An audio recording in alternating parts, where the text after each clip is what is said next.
Hey guys, Chris Bagnesi here again. I just got home from a run after work and I'm gonna make a little post-workout smoothie. So I thought I'd share it with you guys, give you guys maybe some ideas for something to have after you guys have a workout or before you have a workout.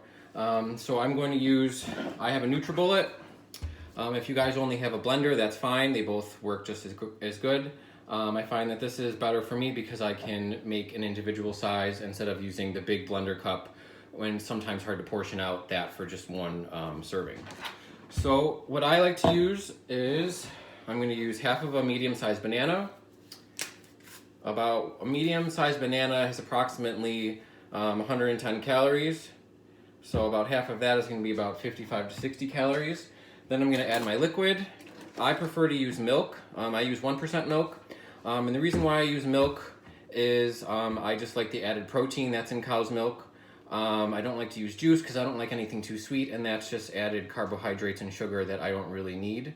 I can get it from the fruit that I'm going to use, and it's real fruit, which is going to provide you some more nutrient-dense items. And I'm going to use about 3/4 of a cup to a cup, and I kind of just measure it out. I eyeball it, okay? And then you don't have to use this. And it may seem kind of weird, but you're not really going to taste it. I add in about a handful of spinach, just to add a little bit of fiber, and it provides some vitamin K, as well as some vitamin C. So add a little bit of that. The calories in there are pretty negligible. There's not much in that right there, maybe only 10 or 15 calories. And if you don't want to have that, you don't have to. It's totally up to you. Then I like to add frozen fruit. I have frozen strawberries here. A lot of times I'll buy mixed berries, and I add about a half a cup.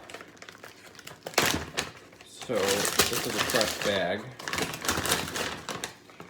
So that's 1/4 cup.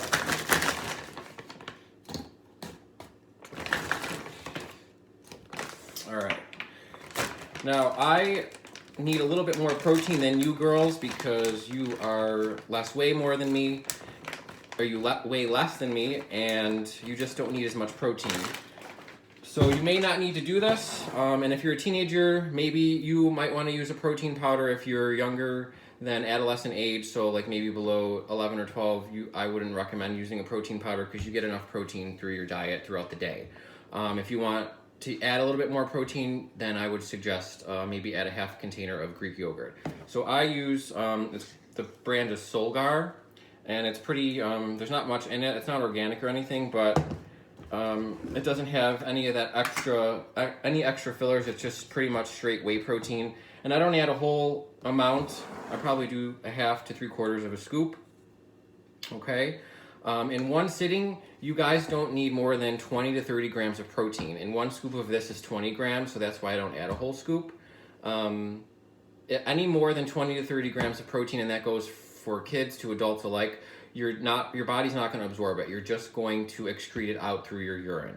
So that's why I don't put as much of the protein powder in. Okay, that looks like it probably could use a little bit more liquid. So I'm going to add a little bit more of this. Sometimes I add an unsweetened cocoa powder, just maybe a teaspoon. To make it of a chocolate flavor. I'm not going to do that because I have the spinach in there, and I think that might taste a little bit weird. If you want to add a little bit more substance, you can add in peanut butter. I would say about a tablespoon is enough. Peanut butter is pretty high in calories, so you want to make sure you're not adding too much if you don't want to have this snack be too high in calories. 2 tablespoons of peanut butter has got just under 200 calories, and it does have 7 grams of protein. As far as peanut butter goes, you want to try to get, I buy the natural. This isn't organic where the oil separates from the peanuts. I don't like the consistency of that when I make a sandwich or when I add it to a smoothie. So I try the next best thing, which all brands of peanut butter should have just a natural kind. What it's not going to have in here is the partially hydrogenated oils, and you would see that in the ingredient list. Those partially hydrogenated oils are essentially trans fats, which are the fats that are not really good for us. So it doesn't have that, and it doesn't have any high fructose corn syrup. So I find this is a happy medium for me to not have the bad things that they add in normal peanut butter, but not to have that gritty consistency that I don't care for. So we're just going to screw this on.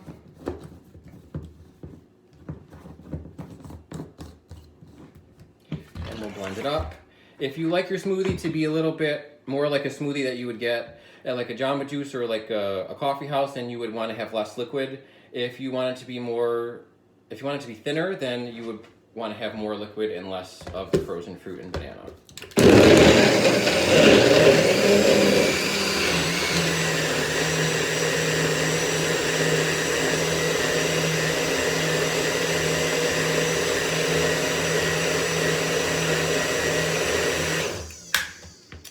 So this I will drink after a workout, and sometimes I may take it before a workout. It's going to be high in protein, and this particular recipe right here provides about 245 calories, about 22 grams of protein, which is right in there what you need without getting too much, that you're not going to absorb it. And this has about 31 grams of carbohydrates, which is a great amount to have after a workout to get that energy that you've lost back in your bloodstream, that glucose.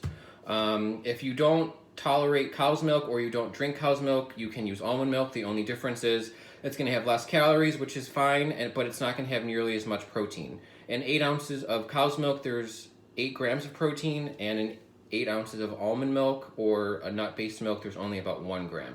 So you're going to get less protein that way. If you go that route, I would suggest to add a whole container of yogurt into your smoothie. All right, guys, I'll talk to you guys soon.